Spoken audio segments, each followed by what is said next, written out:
Hai Gigabers, kembali lagi di Giga bersama Anggi dan Inga.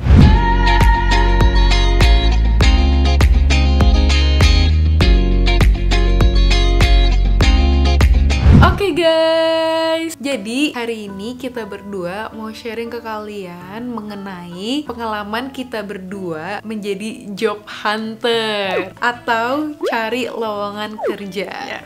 Apalagi nih videonya cocok banget nih buat teman-teman yang baru banget lulus dan sekarang memiliki status sebagai fresh graduate. Ya kan dari kemarin kita udah sharing nih ke kalian mengenai pekerjaan kita berdua. Nah sekarang kita mau sharing satu step sebelum kita mendapatkan pekerjaan itu tuh kayak gimana sih gitu. Semoga video ini bisa menginspirasi teman-teman dan selamat menyaksikan dan selamat mencari pekerjaan.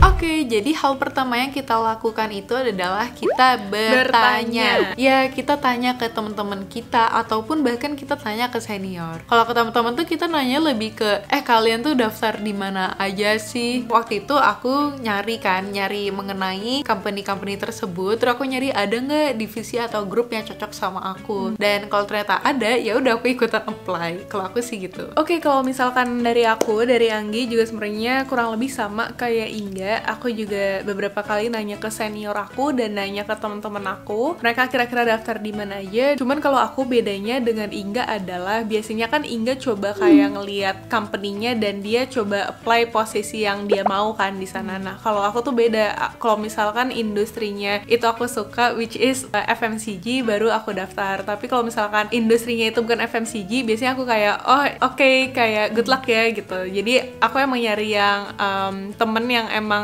industrinya tuh daftarnya sama sih kayak aku. Kalau Anggi tuh dia udah punya industri yang dia mau tuh apa gitu. Dan kalau misal aku tuh lebih yang ke bidang yang aku mau tuh apa, di industri apa aja tuh it's fine kalau aku gitu. Nah dari langkah kita nanya ke teman atau senior, sebenarnya kalau aku sih waktu itu sempet ada panggilan untuk tes, tapi akhirnya aku tidak datang karena gak match sama schedule aku. Nah kalau misalkan dari aku outputnya adalah aku jadi tahu kira-kira company mana aja yang emang lagi ada opening gitu kan. Dan biasanya kalau misalkan emang ada opening aku daftar sih guys. Tapi emang beberapa kali aku sempet kayak emang gak ikutan tesnya, either aku lupa atau kayak aku emang kayak gak ada niatan aja sih buat ke company itu gitu sih. Karena walaupun udah iseng-iseng daftar terus tiba-tiba dipanggil untuk tes tuh, kalau kita kelihatannya gak serak sama company atau sama divisinya pun juga nggak akan dateng ya.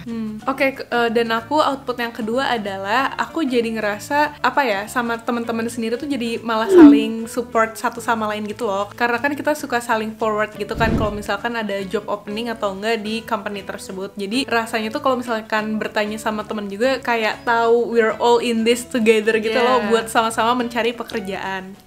Oke, langkah kedua adalah kita berdua daftar melalui job portal. Waktu itu aku daftarnya itu lewat Caliber dan juga lewat Jobstreet, but unfortunately gak ada panggilan interview ataupun tes yang muncul dari job portal tersebut.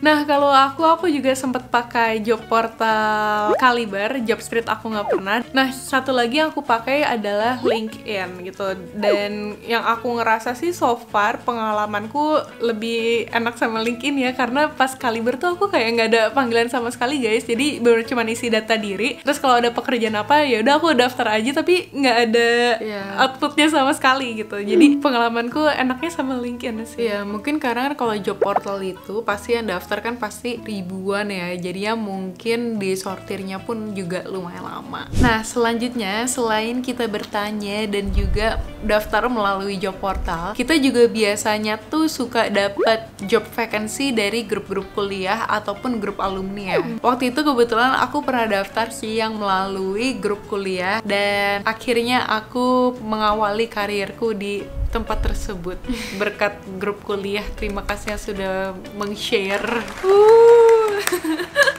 Nah kalau misalkan aku cuman pernah sampai tahap daftar doang dan nanya-nanya, tapi akunya nggak ngelanjutin prosesnya sih guys, karena aku rasa kurang cocok aja gitu sama aku. Dan kalau grup kuliah itu sebenarnya enaknya adalah kita jadi bisa nanya-nanya, apalagi hal-hal yang spesifik gitu tentang job role-nya atau mungkin tentang job desk-nya ke orang yang nge-share vacancy tersebut gitu. Jadi kita bisa lebih kebayang sih kira-kira kerjaannya tuh kayak gimana sih gitu. Nah, langkah selanjutnya yang kita lakukan untuk daftar kerja itu biasanya melalui company website atau website perusahaan. Dan biasanya kalau kalian daftar melalui website perusahaan, kalian tuh mesti bikin account dulu guys di dalam website perusahaan tersebut.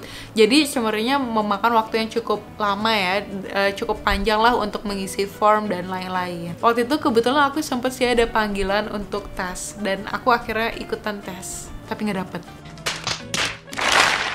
Oke, kalau misalkan aku company website, kayaknya aku belum ada pengalaman di sana. Aku cuman pernah sampai tahap daftar doang dan isi beberapa questionnaire gitu yang ada di company website. Dan kayaknya tuh, kalau misalkan menurut aku ya, formnya tuh kurang lebih kayak pertanyaan-pertanyaan basic gitu nggak sih? Kayak pertanyaan-pertanyaan tentang personality, terus juga kayak experience job kamu atau mungkin organization atau kepanitiaan gitu. Jadi kayaknya untuk company website juga kalau misalkan kita mau bikin account dan daftar di sana juga mungkin harus serius juga ya ngisinya. Ini sih sebenarnya kalau company website itu kebanyakan nulis apa yang ada di CV kamu. Jadi ibaratnya tuh CV kamu tuh dipindahin ke dalam formnya si perusahaan tersebut, website perusahaan tersebut. Bener. Nah, dari beberapa langkah yang sudah kita lakukan untuk mencari pekerjaan, menurut kita berdua itu yang paling akurat atau mungkin paling efektif untuk kita adalah pertama pastinya grup kuliah, karena itu udah jelas gitu ada orang yang emang udah kerja di sana dan nge-share lowongannya. Terus yang kedua itu adalah LinkedIn, dan yang ketiga itu yang di-share sama teman kita yang poin pertama tadi, yang teman saling bantu teman itu. Oke. Nah, kalau aku sebenarnya kurang lebih sama sih seperti Anggi. Jadi yang nomor satu adalah grup kuliah, terus yang nomor dua adalah LinkedIn, karena menurut aku LinkedIn itu platform mencari kerja paling apa ya, dari sisi tampilannya, dari sisi UI-nya itu udah kayak oke banget. Maksudnya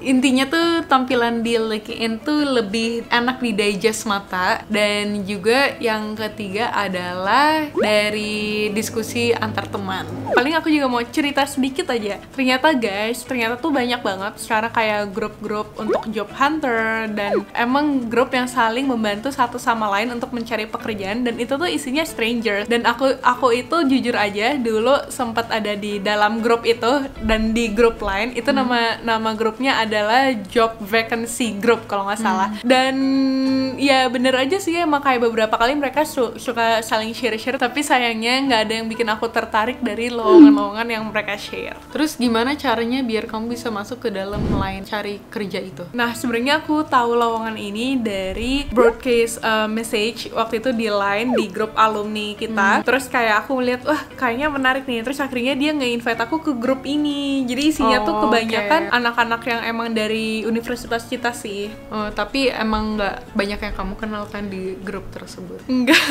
Nah itu guys, jadi bisa jadi salah satu cara untuk kalian cari pekerjaan. Yes. Oke, sekarang kita berdua mau cerita ke kalian rutinitas kita pas dulu kita lagi nyari kerja. Jadi biasanya yang pertama kita berdua itu pasti daftar pekerjaan setiap hari.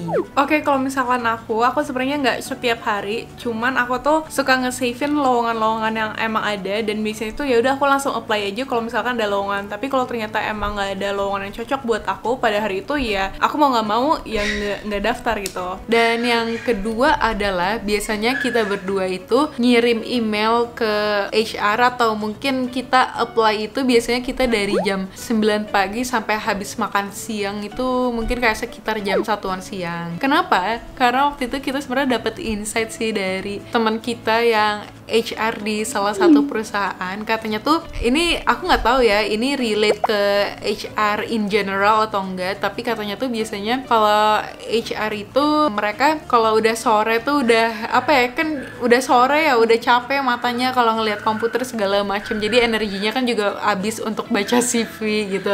Tapi kalau pagi kan masih bersemangat kan, masih jam 9 pagi masih fresh, baru sarapan gitu. Itu tips dari teman kita berdua sih. Dan bahkan Bahkan guys, another tips adalah kalau kata teman kita ini, kalian kalau bisa daftarnya itu hari Senin pagi jam 8 pagi gitu.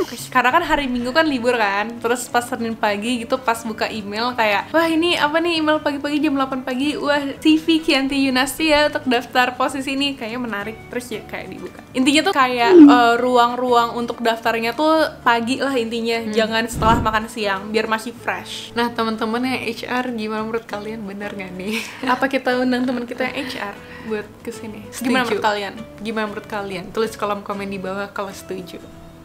Nah, selanjutnya adalah kalau misalkan teman-teman daftar lewat email, tentu saja pasti ada strukturnya. Dan tentunya kalian mesti ngisi subjek email tersebut. Nah, kalau misalkan kita berdua, biasanya subjeknya itu adalah nama dan juga posisi yang didaftar itu apa. Misalkan namanya Giga Nasution, terus posisi yang didaftar itu bisnis analis. Dan kalian juga jangan lupa untuk isi body emailnya. Dan biasanya body emailnya itu kalau misalkan aku biasanya kayak highlight dari cover letter aku, baru deh aku attach cover letter dan juga CV. Jadi intinya kalian jangan sampai kosong aja body emailnya dan subjeknya pun juga kosong. Dan another tips adalah untuk CV kalian juga harus rename CV kalian itu formatnya dengan nama kalian dulu nih di depan. Misalkan sama kayak tadi ya, Giga Nasution, terus business analyst, CV atau resume gitu. Jadi biar CV-nya tuh nggak kecampur juga sama punyanya orang lain. Dan jangan lupa guys, harus di PDF. Ya, harus di PDF, itu penting banget. Mungkin ini ada tips satu lagi, yaitu adalah di body email jangan lupa untuk selalu menyapa. Mungkin bisa hai, atau mungkin selamat pagi atau selamat siang, dan juga menutup pembicaraannya itu dengan terima kasih atau salam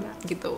Oke, jadi selanjutnya adalah panggilan interview. Dan ini mungkin hal yang ditunggu-tunggu sama kalian ya. Interview berarti one step closer untuk menjadi part of the company gitu. Jadi kalau misalkan panggilan interview itu, pengalaman dari aku biasanya nggak lama sih setelah aku daftar manapun di email atau di LinkedIn ataupun email dari grup kuliah gitu. Jadi kalau misalkan aku sebenarnya nggak lama sih, tapi ada juga beberapa kali tuh yang aku daftar lumayan lama gitu, kayak nyampe 1 bulan. Jadi sebenarnya kalau menurut aku kayak beda-beda deh setiap company, tergantung kebutuhan masing-masing company, apakah mereka emang butuhnya urgent atau emang enggak gitu. Kalau pengalaman aku juga sama kayak Anggi, nggak lama sih. Waktu itu aku yang paling cepet tuh aku pernah dapat panggilan interview tuh untuk interview sore itu. Ya, itu aku pernah sih. Itu yang mungkin itu yang paling cepet. Dan mungkin kalau paling lamanya itu aku pernah dipanggil untuk interview itu kalau nggak salah sih 2 hari ya, 2 hari setelah aku dapat panggilan interview. Jadi guys, kalau kalian udah submit CV kalian atau udah apply kerja di tempat tersebut, kalian harus prepare sih. Either dipanggil atau enggak, kalian harus prepare diri kalian. Bener. Oke, yang terakhir adalah gimana sih kalau misalkan gagal interview. Jadi aku pernah di posisi gagal interview, dan sebenarnya tuh udah ada feeling sih pas interviewnya. Aku ngerasa kayak bener-bener enggak banget sih, kayak I think I could do better deh gitu. Kayak jawaban-jawaban yang pernah aku jawab pas interview tuh aku ngerasanya tuh kurus banget atau kurang banget. Kurus banget. Pokoknya aku ngerasa jawaban aku itu kurang banget. Kalau aku udah ngerasa gitu, biasanya sih selesai interview, walaupun ada dapat pengumumannya atau enggak, aku tuh biasa langsung nyari-nyari tempat baru lagi nih, dimana sih yang bisa aku daftar gitu. Jadi intinya sih guys, sedia payung sebelum hujan gitu. Dan sebenarnya tuh sedih boleh, cuman kalau menurut aku sih nggak usah lama-lama ya, karena mereka bisa cari yang lain, kita juga bisa kok cari yang lain. Iya, kita bisa kok. Cuman ya kalau misalkan menurut pandanganku, sebenarnya kalau kita gagal interview tuh sebenarnya nggak ada yang salah sih sama diri kita, tapi emang sebenarnya kan apalagi kalau misalkan interview pertama ya guys sama HR, pasti kan HR itu kan juga ngeliat kan kira-kira secara personality, secara karakter kita apakah kita cocok atau enggak di company itu. Pasti mereka juga ngeliat dari measurement personality sama karakter kita kan. Jadi intinya kita harus percaya aja sama yang nge-interview kita, dan memang kalau misalkan itu adalah tempat terbaik untuk kita, pasti akan ada jalannya. Iya bener banget, kan cari kerja itu kan sebenarnya jodoh-jodohan Bener. ya. Jangan sampai ada kasus dimana kan sebenarnya kalian gak cocok sama company tersebut, tapi ternyata keterima dan kedepannya malah jadi nggak enak gitu. Jadi sebenarnya guys, percaya aja sama keputusan dari HR dan juga dari interviewernya. Bener. Dan yang paling penting adalah semangat terus. Dan percaya diri, kalian pasti bisa. Intinya believe in yourself dan nothing tulus sih pas Iya, interview. nothing tulus. Oke guys, jadi sekian dulu video dari Giga Nasution. Semoga bermanfaat dan dapat membantu teman-teman semua yang sedang mencari pekerjaan, terutama untuk kalian yang fresh graduate. Ya, jadi jangan lupa klik like, comment, dan subscribe, dan tulis kolom komen di bawah video apa lagi yang akan kita berdua bahan buat kalian. So, see you in the next video. Bye.